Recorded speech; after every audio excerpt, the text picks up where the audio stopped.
কবরের জীবনটা আসল জীবন। বিশ্বনবী দোয়া করতেন, আল্লাহুম্মা ইন্না নাউযু বিকা মিন আযাবিল কবর। আল্লাহ, আমি আপনার কাছে কবরের আযাব থেকে পানাহ চাই, কবরের আযাব থেকে বাঁচতে চাই। এই কবরের মধ্যে অনেক ফিতনা হবে, অনেক সুয়াল হবে। কবরে প্রশ্ন আছে না নাই? কথা বলেন। প্রথম প্রশ্ন জিজ্ঞেস করা হবে, মার রব্বুক, তোমার রব কে? বলেন, আমাদের রব কে? ওয়া মা দীনুক, তোমার ধর্ম কি? বিশ্বনবীর চেহারা দেখিয়ে বলা হবে, তারিফু মান হাযার রাজুল, এই লোকটারে চিনো? আমরা কি বলবো? আমরা চিনি, উনি আমাদের প্রিয় রাসূল মুহাম্মাদুর রাসূলুল্লাহ সাল্লাল্লাহু আলাইহি ওয়াসাল্লাম। এরপরে জিজ্ঞেস করা হবে, এগুলো কোত্থেকে শিখলা? আমরা বলবো, কোরআন থেকে। ফায়ুফসাহু লাহু কবরুহু ৭০ যিরাআন, এই সুন্দর সুন্দর উত্তর করতে পারলে আপনার কবরটারে ৭০ হাত লম্বা করে দেয়া হবে। ইফতাহু লাহু বাবুন ইলাল জান্নাহ, জান্নাতের দিকে একটা দরজা লাগিয়ে দেয়া হবে। ইউলবাসু মিন লিবাসি আহলিল জান্নাহ, জান্নাতীদের পোশাক পরিয়ে দেয়া হবে। জান্নাতের পোশাক কেমন হবে জানেন? রেশমের পোশাক। ওয়া লিবাসুহুম ফিহা হারির, the dress will be in Jannah with fine green silk with the gold embroidery. জান্নাতে যারা থাকবে তাদের পোশাক হবে পাতলা সবুজ রঙের রেশমের কাপড়ের পোশাক, যেটার মধ্যে গোল্ডের, স্বর্ণের ডিজাইন করা, এমব্রয়ডারি করা থাকবে। ওই পোশাক পরিয়ে দেওয়া হবে। আর বলা হবে, নাম কানাউমিল আরুস, বাসর রাতে জামাই যেমনি আনন্দে ঘুমায় তুমিও ঘুমাও। দুনিয়াতে অনেক কষ্ট সহ্য করছো, দুনিয়াতে পুলিশের দৌড়ানি, র্যাবের দৌড়ানি, আছে না নাই? ইসলামের পক্ষে যারা কথা বলে নিজ এলাকায় পরবাসী, আছে না নাই? আহা, মামলা হামলা, ঝক্কি ঝামেলা ঝুঁকি একটার পর একটা, তার পিছু ছাড়ে না। সে ঘুমাইতেও পারে নাই, চিল্লায় বলেন ঠিক কিনা? আনন্দের ঘুম আমরা সেদিন দেব ইনশাআল্লাহ। ঘুমেন না? নাম কানাউমিল আরুস, বাসর রাতে বর যেমনি কনেকে নিয়ে ঘুমায় ঘুমাও। দুনিয়াতে ঘুমাইতে পারো নাই, দুনিয়াতে খালি দৌড়াইছো। কি করছো? দৌড়ানির উপরে ছিল। আজকে দৌড়ানি নাই, আজকে দৌড়ানি হবে ওই দলে। কথা কন। যারা ইসলামের পক্ষে ছিল না, আজীবন ইসলামের বাঁশ দিয়েছে, আজকে ওদেরকে বাঁশ দেওয়ার পালা। সেদিন হিসেব উল্টে যাবে। কথা বলেন। এবার ওদেরকে প্রশ্ন করা হবে, তুই ক মার রব্বুক, কয় আমি জানি না। কি জানোস? কয় কিছুই জানি না। কি যে জানি না ওইটাও জানি না। দ্বিতীয় প্রশ্ন, ওয়ামা দীনুক, তোর ধর্মের নাম কি? কয় জানি না। ফেরেশতারা কয় আর প্রশ্ন বাকি একটা, তারপরে আমগো খেলা শুরু। ওমান হাযার রাজুল, do you know this person? দেখো তো এই লোকটার চিনা চিনা লাগে কিনা। কয় না, চিনি না, আমি কিচ্ছু জানি না, আমি কিচ্ছু মনে করতে পারছি না। খালি আমি মদ খাইতাম আর চিয়ার্স করতাম, এটা মনে আছে। আমি ইসলামের বিরুদ্ধে দৌড়াতাম, ইসলামের পক্ষের শক্তির উপর হামলা চালাতাম, এগুলো মনে আছে। কোরআনের বিরুদ্ধে ছিলাম, ইসলামের বিরুদ্ধে ছিলাম, বিশ্বনবীর বিরুদ্ধে ছিলাম। বিশ্বনবীর বিরুদ্ধে আমি বিষোদাগার করতাম, ইসলামের বিরুদ্ধে আমি জনপ্রচারণা চালাতাম। আজীবন আমার জীবনটারে আমি কাটিয়েছি ইসলামের বিপক্ষে। সুদ, ঘুষ, দুর্নীতি, যৌতুক, মদ ছিল আমার নিত্য সঙ্গী। আমি কিচ্ছু মনে করতে পারছি না, আমার ধর্ম নাই, আমার কিছুই মনে নাই। ফেরেশতারা বলবে, ঠিক আছে, এবার আমগো খেলা শুরু। ফায়ুতরাকু বিমাতারিকা মিন হাদিদ, লোহার হাতুড়ি দিয়ে এবার ওর পিটানো শুরু হবে। পিটাতে পিটাতে ওর গায়ের গোশত আর মাসেলগুলো থেতলে ফেলা হবে। ইয়াকালু লিল আরদি ইলতাইমি, জমিনকে বলা হবে চাপ দাও। ফাতাখতালিফা আদলাউ, আহা ওয়াল আয়াযু বিল্লাহ। কবরের এক পাশের মাটি আরেক পাশের মাটি এমন ভাবে চাপ দিবে, ডান পাশের পাজরের হাড় বাম দিকে ঢুকে যাবে, বাম দিকের হাড্ডি ডান পাশে এসে যাবে। ওর চিৎকারে পুরো কবরস্থানটা থারথার করে কাঁপবে। ওরে বাঁচানোর তখন কেউ থাকবে না। ওর ক্ষমতা, ওর দাপট, ওর হুঙ্কার, ওর অহংকার ওরে বাঁচাতে পারবে না। চিল্লায় বলেন ঠিক কিনা? হাত্তা সা, কিয়ামত পর্যন্ত, কিয়ামত পর্যন্ত এই দুর্বিষহ জীবন সময় তার কাটতেই থাকবে। আল্লাহ, কবরের এই আযাব থেকে তুমি আমাদেরকে বাঁচাও। সূরাতুল মুলক যারা নিয়মিত তেলাওয়াত করবে, আল্লাহর মেহেরবানিতে তাদের কবরে কোনো আযাব হবে না। পড়তে রাজি আছেন? কথা কয় না। পড়তে রাজি আছেন সবাই? বিষ্ণু বললেন, এখানেই শেষ নয়, আরো আছে। শাফাআত লি সাহিবিহা, এই সূরাটা কিয়ামতের দিন এই সূরা যে তেলাওয়াত করবে তার পক্ষে সুপারিশ করবে। কোরআন যদি আপনার বিপক্ষে আল্লাহর কাছে নালিশ করে, আপনার বাঁচার কোনো উপায় আছে? আপনার পীর সাহেব আপনারে বাঁচাইতে পারবে? চাইলে আপনার দলের নেতা, কথা কন, কেউ বাঁচাইতে পারবে আপনারে? কোরআন যেমনি আপনার বিরুদ্ধে দাঁড়ালে আপনারে বাঁচাতে পারবে না, কোরআন তেমনি আপনার পক্ষে দাঁড়ালে আল্লাহ আপনারে ফেলে দিতে পারবে না। কোরআন আপনার পক্ষে থাকলে আল্লাহ আপনাকে দয়া করবেনই। বিশ্বনবী বলেছেন, ইকরাউল কুরআন ফাইন্নাহু ইয়াতি ইয়াউমাল কিয়ামাতি শাফিআন লিআসহাবি। কোরআন তেলাওয়াত করো, কেননা কোরআনের তেলাওয়াত এটা কিয়ামতের দিন তোমার জন্য সুপারিশ হয়ে দাঁড়াবে। এজন্য বিশ্বনবী বললেন, যে ব্যক্তি সূরাতুল মুলক নিয়মিত তেলাওয়াত করবে, এই সূরাটা কিয়ামতের দিন ওই তেলাওয়াতকারীর জন্য আল্লাহর কাছে সুপারিশ করবে।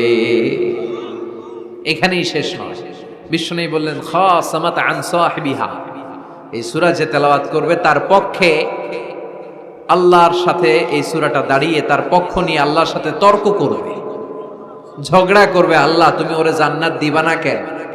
ওরে মাফ করবা না কেন? তুমি না গফুর, তুমি না গফফার, তুমি না রাহিম, তুমি না রহমান, তুমি মাফ করে দাও। ও মিয়া, সুপারিশ করতেছে কে? সূরাতুল মুলক। সুবহানাল্লাহ কইবেন না? কতক্ষণ এই তর্ক আল্লাহর সাথে সে চালাবে? হাত্তা আদখালাহুল্লাহুল জান্নাহ, যতক্ষণ না আল্লাহ তার জান্নাতে না ঢুকায়। এখানেই শেষ নয়, বিশ্বনবী বললেন, মান কারাআ বিহা ফি লাইলাতিন ফাকাদ আকসারা ওয়া আতাবা, রাত্রি বেলায় যে এই সূরাটা তেলাওয়াত করবে পুরো রাতটাকে বরকতময় করে দিবে কে? এজন্য বিশ্বনবী বলেন, আমি চাই আমার সব উম্মত এই সূরাটা মুখস্থ করে নেক। আমার চাই আমার ছোট বড় আবাল বৃদ্ধ বনিতা সব উম্মতের হৃদয়ের মধ্যে এই সূরাটা গাথা থাক, মুখস্থ থাক, হিফজ করা থাক। আমরা বিশ্বনবীর উম্মত না? কথা কন। নবীর এই আশাটা আমাদের পালন করার দরকার আছে না নাই? আমরা কি পারি না এই সূরাটা মুখস্থ করে রাখতে? মাত্র 30 আয়াত, প্রতি মাসে কয়দিন? প্রতিদিন এক আয়াত করে মুখস্থ করলে লাগে কয়দিন? প্রতিদিন এক আয়াত করে মুখস্থ করলে 30 দিনে এই সূরা মুখস্থ করতে রাজি আছেন? সবাই রাজি আছেন তো? মনে থাকবে? নেক্সট টাইমে নেক্সট ইয়ারে আসলে জিজ্ঞেস করবো যে সূরা মুলক মুখস্থ হয়েছে কিনা। হ্যাঁ, মনে থাকবে তো? আল্লাহ তুমি তৌফিক দাও। এই সূরাটা পড়লে আল্লাহ আপনার দৃষ্টি শক্তিকে খুলে দিবে। আপনার চোখের সামনে কোনো পর্দা থাকলে পর্দাটা সরে যাবে, আপনি আল্লাহর মাহাত্ম্য বুঝতে পারবেন, আপনি আল্লাহরে চিনতে পারবেন, আপনি আল্লাহর অস্তিত্ব টের পাবেন। সুবহানাল্লাহ পড়েন। অনেকেই বলে যেটা দেখি না তা মানি না। যারা স্রষ্টাকে বিশ্বাস করে না তারা বলে আনসিন ইজ নাথিং, যেটা দেখা যায় না এটা বিশ্বাস করি না। নাস্তিক্যবাদের ছড়াছড়ি আছে না নাই? বাগেরহাটে কোনো নাস্তিক নাই মনে হয়, কথা কন। আছে আছে আছে। এত দাড়ি টুপি এগুলার ভিতরে ঢুকে কেমনে? ওগুলা পিছনে পিছনে থাকে, এগুলা আজীবন পিছনে পিছনে থাকবে। কথা বলেন। ইয়াং যুবক যারা আছে তোমরা একটা বই পড়বে, প্যারাডক্সিক্যাল সাজিদ, একটা বই আছে বাজারে, নাস্তিকদের বিভিন্ন প্রশ্নের জবাব। এই বইয়ের লেখক খুব ভালো করে ওই বইতে তিনি তুলে ধরেছেন। লেখকের নাম আরিফ আজাদ। এটা পড়লে শিক্ষিত যারা তাদের মনের মধ্যে এই ঘুরপাক করা প্রশ্নগুলোর উত্তর তারা পেয়ে যাবে। বইয়ের নাম প্যারাডক্সিক্যাল সাজিদ, আরিফ আজাদের লেখা। তো তার পাশাপাশি এই সূরাটা পড়লেও আমরা জানতে পারবো, কারণ এই সূরাটা হচ্ছে দি সূরা is an eye opener for us all, আমাদের সবার চোখ খুলে দিবে এই সূরাটা। আমাদের ঘুমন্ত বিবেককে জাগিয়ে তুলবে এই সূরাটা। যারা বলে যে স্রষ্টাকে দেখা যায় না তাদের জন্য এই সূরাটা একটা মেডিসিন। আল্লাহ কেমন যেন এই সূরায় বলতে চায়, ওপেন ইউর আই, তুমি তোমার চোখ খোলো না একটু, you must find your God, তুমি তোমার আল্লাহরে খুঁজে পাবা। আপনি আকাশের দিকে তাকান, বাতাসের দিকে তাকান, জমিনের দিকে তাকান, আল্লাহরে খুঁজে পাবেন। সাইয়েদনা ইব্রাহিম তারার দিকে তাকালেন, বললেন মনে হয় এটাই আমার রব। পরে দেখে তারা নাই, কয় না না, আমার রব তো আমার ছেড়ে চলে যেতে পারে না। সাইয়েদনা ইব্রাহিম চাঁদ দেখলেন, পূর্ণিমার চাঁদ দেখে ভাবলেন তাইলে এটা তো তারার চেয়েও বড়, মনে হয় এটা আমার রব। পরে দেখলেন চাঁদও নাই। সাইয়েদনা ইব্রাহিম কয় আমিও আপনার লগে নাই। এরপরে সূর্য উঠলো, গগন বিদারী সূর্য, পুরো জমিনটারে আলোকিত করে ফেললো। উনি বললেন হাদা আকবার, সূর্য অনেক বড়, তাহলে এটা আমার রব। পরে বিকেলবেলা যখন সূর্য ডুবে যায়, সাইয়েদনা ইব্রাহিম কয় না, আমার রব তো আমার ছেড়ে কোথাও চলে যেতে পারে।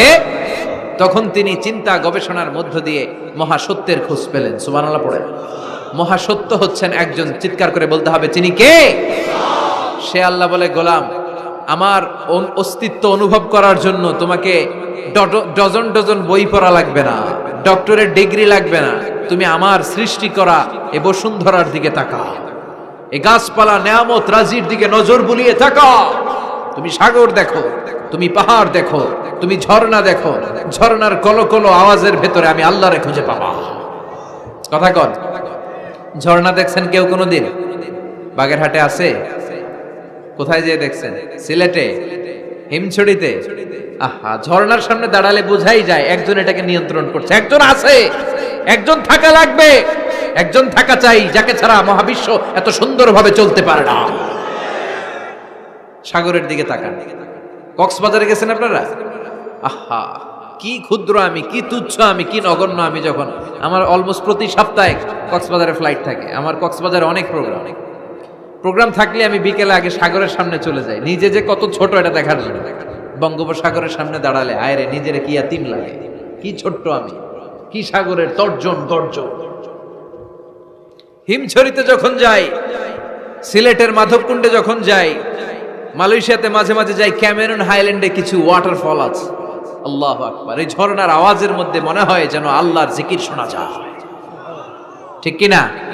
ঝর্ণা ঝর্ণা ঝর্ণা রে, বলনা বলনা বলনা রে, কার বিরহে পাগল পাড়া তুই, কার মিলনে ফুল ফসলে ভরার তোর দুকুল বই, কার মিলনে ফুল ফসলে ভরার তোর দুকুল বই। ঝর্ণা ঝর্ণা ঝর্ণা রে, বলনা বলনা বলনা রে, কার বিরহে পাগল পাড়া তুই। সুবহানাল্লাহ পড়ে। ঝর্ণার দিকে তাকালে, আকাশের দিকে তাকালে, বাতাসের দিকে তাকালে আকাশের রব আল্লাহর অস্তিত্ব সেখানে আছে না নাই? চিল্লায় বলেন আছে না নাই? এই জন্য নাস্তিকদের যুক্তিগুলো খোড়া যুক্তি। তারা বলে আনসিন ইজ নাথিং, যেটা দেখি না ওইটা মানি না। এরকম কিছু গাধা আছে না নাই?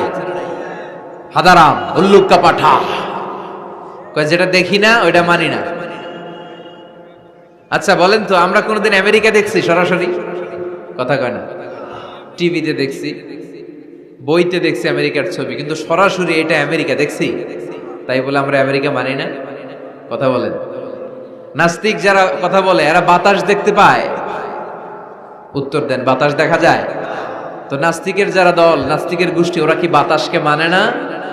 Why do you believe on that? Why do you believe on air in the atmosphere? বায়ুমণ্ডলে যে বাতাস আছে এটা কেন মানো? বাতাস তো দেখো না। কে কারো যখন মাইগ্রেনের পেইন হয় মাথায়, আমার প্রচন্ড ব্যথা, আপনারা কি দেখতে পাচ্ছেন ব্যথাটা? কিন্তু মাথায় যে ব্যথা হয় এটা আপনারা মানেন না, নাস্তিকেরা মানে না। তাহলে ওদের যুক্তির কোনো গ্রাউন্ড আছে? কোনো গ্রাউন্ড নাই। যেটা দেখা যায় না এটা নাকি ওরা বিশ্বাস করে না। আল্লাহ বলেন সৃষ্টির দিকে তাকা, নজর করে দেখ, আমি আল্লাহর নিদর্শন আছে। সুবহানাল্লাহ পড়েন। নাস্তিকদের কিভাবে আপনি বুঝাবেন? একটা ঘটনা বললে চমৎকার বুঝতে পারবেন। কুফা নগরীতে এক নাস্তিক ছিল, সে এরকম বলতো, যেটা দেখি না ওইটা মানি না। সবাই বলে আমাদের একজন ইমাম আছে, ওনার নাম নু'মান ইবনু সাবিত, উনি তোমারে দেখায় ছাড়বে আল্লাহরে। সে বলে তাই, তাহলে ডাকো তো, তার সাথে আমি তর্ক করব। অ্যাপয়েন্টমেন্ট দেওয়া হলো জুমার পরে ঠিক ভর দুপুরে 2টায়। নু'মান ইবনু সাবিত ওনার আসল নাম, ওনার লকব হচ্ছে আবু হানিফা। ইমাম আবু হানিফারে ছিলেন না? ইমাম আল আযম। উনি আল্লাহর পক্ষে নাস্তিকের সাথে লড়বেন, আর নাস্তিক আল্লাহর বিপক্ষে লড়বেন। সময় দেয়া হয়েছে জুমার সালাতের পর ভর দুপুরে 2টা। ঠিক সময় নাস্তিক এসেছে, হাজার হাজার মানুষ এসেছে, আসে নাই ইমাম আবু হানিফা। নাস্তিক তো রেগে মেগে আগুন, আমার সময় দিয়ে উনি আসে নাই কেন? আসে না কেন? আধা ঘন্টা, 1 ঘন্টা, 1.5 ঘন্টা চলে যায়, আসে না। প্রায় 2 ঘন্টা পরে ইমাম আবু হানিফা দৌড়ে দৌড়ে আসলেন। নাস্তিক বলে আপনার তো সময়ের কোনো জ্ঞানই নাই, আপনার সাথে কোনো তর্ক চলবে না। ইমাম আবু হানিফা বললেন ইনদি উযর, আই হ্যাভ অ্যান এক্সকিউজ, আমার একটা এক্সকিউজ আছে। কি এক্সকিউজ? সাইয়েদনা ইমাম আবু হানিফা বললেন আমি যখন ঘর থেকে বের হই, এই পথে আসার সময় আমাকে একটা নদী পার হতে হয়। কি পার হতে হয়? আজকে যে দেখি নদীর সামনে কোনো নৌকা নাই, মানুষ নাই, কেউ নাই, কেউ নাই। হঠাৎ দেখলাম নদীর পাশে বিশাল একটা বড় গাছ। গাছটা এমনি এমনি দুই ভাগ হয়ে গেল। গাছ থেকে এমনি এমনি কাঠ আর তক্তা বের হয়ে গেল। তক্তাগুলো এমনি এমনি জোড়া লেগে নৌকা হয়ে গেল। ওই নৌকা এমনি এমনি নদীর মাঝখানে এসে পড়লো, আর আমি উঠে বসলাম। মাঝি ছাড়া, লগি বৈঠা ছাড়া নৌকা আমারে এক টান মেরে নদীর ওপার নিয়ে গেল। এই কাজগুলো হতে হতে 2 ঘন্টা লেগে গেছে। কয় ঘন্টা? নাস্তিক কয় তবে ইমামের মাথা খারাপ। নাস্তিক কি বলে? তোদের ইমামের মাথায় সমস্যা। ইমাম আবু হানিফা বললেন, আপনি এই কথা বললেন কেন? আমার মাথা ঠিকই আছে, আপনি আমার গালি দেন কেন? নাস্তিক বলে, এমনি এমনি গাছ ভেঙে 2 ভাগ হয় নাকি? এমনি এমনি করাত ছাড়া গাছ কেটে তক্তা বানানো যায় নাকি? এমনি এমনি মিস্ত্রি ছাড়া তক্তা লাগিয়ে নৌকা হয়? এমনি এমনি মাঝি ছাড়া নৌকা চলে নাকি? সাইয়েদানা ইমাম আবু হানিফা বললেন, এই তো আপনি লাইনে চলে আসছেন, এখন আপনারে বুঝাইতে খুব সুবিধা হবে। এমনি এমনি নৌকা হয় না, তক্তা হয় না, এমনি এমনি গাছ কেটে 2 ভাগ হয় না, তাহলে আকাশটা কেমন করে এমনি এমনি হলো? এই জমিনটা কেমন করে এমনি এমনি হলো? দ্বিপ্রহরের জলজলের সূর্যটা কেমন করে প্রতিদিন দিনক্ষণ টাইম ঠিক করে সকালে পূর্ব দিক থেকে উঠে পশ্চিম দিকে ডুবে যায়? কেমন করে আকাশ থেকে বৃষ্টি নামে এমনি এমনি? কেউ যদি এটা না করে এমনি এমনি কেমন করে পৃথিবী সৃষ্টি হয়? নাস্তিকের ঘুমন্ত বিবেক এবার জাগ্রত হয়েছে। এবার সে চোখ মেলে তাকিয়েছে। সেজন্য এই পৃথিবীতে এখন নতুন এসেছে, সে নতুন করে আবার পৃথিবী দেখতে লাগলো। তাই তো? সুবহানাল্লাহ কইবেন না? তাই তো? এমনি এমনি তো কিছু হতে পারে না। There should be someone who is controlling everything. একজনকে থাকাই লাগবে যিনি মহাবিশ্ব নিয়ন্ত্রণ করছে। চিল্লায় বলেন, যিনি কে? নাস্তিক অবাক, তাই তো, আসলেই তো আমি একটা বোকা, আসলে আমি হাদারাম, আমি তো এইভাবে কখনো ভাবি নাই। ও ইমাম, আপনাকে শুকরিয়া, আপনার হাত দেন, আপনার হাতে চুমু খাই, আপনার হাতে হাত রেখে আমি শাহাদা বাক্য পাঠ করতে চাই, আপনি আমারে পড়িয়ে দেন লা ইলাহা ইল্লাল্লাহ মুহাম্মাদুর রাসূলুল্লাহ। কালিমা পড়ে মুসলমান হয়ে গেলেন। আল্লাহু আকবার। এজন্য নাস্তিকদের সাথে ওয়াজাদিলহুম বিল্লাতি হিয়া আহসান, হিকমতের সাথে কথা বলতে হবে। প্রজ্ঞার সাথে যদি আপনি একটা ভ্যালিড গ্রাউন্ড উপস্থাপন করতে পারেন, নাস্তিকরা আপনার সামনে দাঁড়াতে পারবে না। চিল্লায় বলেন ঠিক কিনা? এই নাস্তিকদের জন্য অনেক দিক নির্দেশনা, ডোজ, মেডিসিন আল্লাহ সূরার ভেতরে দিয়েছেন। সূরাটার নাম সবাই বলতে হবে। সবাই বলেন। সবাই কইছেন? সূরার নাম সূরা মুলক। চিল্লায় বলেন কি নাম? সূরাতুল মুলক। আল্লাহ শুরু করছেন, তাবারাকাল্লাযী বিয়াদিহিল মুলকু ওয়া হুয়া আলা কুল্লি শাইইন কাদির। সুবহান সেই সত্তা যার হাতে ক্ষমতা, আর তিনি সব বিষয়ের উপরে ক্ষমতাবান। পড়েন সুবহানাল্লাহ। তাবারাকাল্লাযী, সুবহান সেই সত্তা, বিয়াদিহিল মুলকু, যার হাতে সব ক্ষমতা, ওয়া হুয়া, আর যিনি আলা কুল্লি শাইইন কাদির, সব বিষয়ে ক্ষমতাবান। তিনি কে? বিয়াদিহিল মুলকু, তার হাতে ক্ষমতা। চিল্লায় বলেন তো কার হাতে? নাকি আপনাদের হাতে? মাননীয় প্রধানমন্ত্রীর হাতে? আস্তে আস্তে যাও, তুমি তো পুরো মাইক নাড়ায় ফেলতেছো। ক্ষমতা কার হাতে? নাকি প্রধানমন্ত্রীর হাতে? র্যাবের প্রধানের হাতে? পুলিশ প্রধান ডোনাল্ড ট্রাম্পের হাতে? ভ্লাদিমির পুতিনের হাতে? নরেন্দ্র মোদির হাতে? কার হাতে? জোরে বলেন। বিশ্বাস হয়? কিন্তু আমরা কিন্তু প্রায়শই বলি সকল ক্ষমতার উৎস জনগণ। এভাবে রাষ্ট্রীয়ভাবে কিছু কুফরি আমাদেরকে শিক্ষা দেওয়া হয়। চিল্লা এখন ঠিক কিনা? এটা রাষ্ট্রীয় কুফরি। সকল ক্ষমতার উৎস জনগণ নয়, সকল ক্ষমতার উৎস একজন। চিল্লায় বলেন তিনি কে? আপনি নিজের একটু নিজের জিজ্ঞেস করেন তো যে আপনার ক্যাপাসিটি কতটুকু? আমার ক্যাপাসিটি আসলে কতটুকু? আমি আসলে কদ্দূর করতে পারি, কদ্দূর ক্ষমতা আমার আছে? একটু জিজ্ঞেস করে দেখেন। ডায়রিয়া যাদের হয়, 5 বার 7 বার 10 বার যদি টয়লেটে যাওয়া লাগে, ওর চেহারার দিকে আর তাকানো যায়? নিজেকে দিয়ে